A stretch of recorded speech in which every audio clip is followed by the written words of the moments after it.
Assalamualaikum warahmatullahi wabarakatuh. Perkenalkan, nama saya Febri Octavian. Nama saya Muhammad Hamid Jumadin. Ini kami tidak menjelaskan tentang Orde Baru.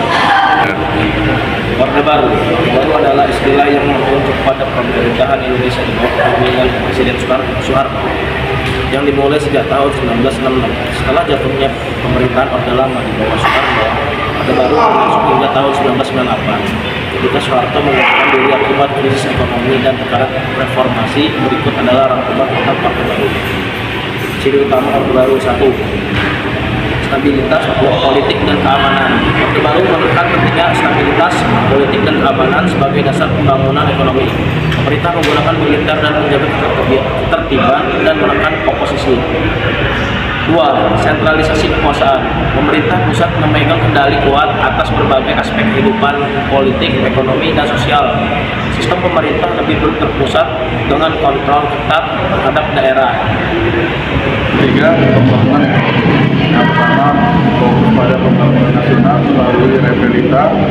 Yang kedua, pertumbuhan ekonomi cukup signifikan dengan dukungan investasi asing dan eksportasi sumber daya alam. Yang keempat, keterbatasan politik.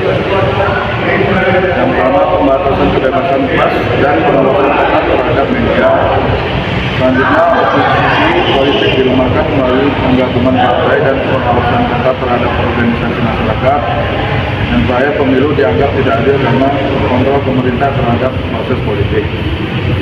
Yang kelima, KKN, yaitu korupsi, dan nepotisme.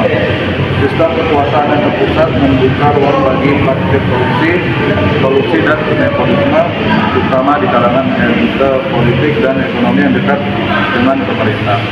Dan Orde Baru, yang pertama, ekonomi tumbuh besar dengan peningkatan infrastruktur, pendidikan, dan layanan kesehatan.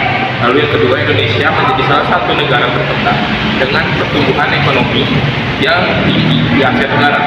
Lalu ada krisis dan kejahatan Orde Baru.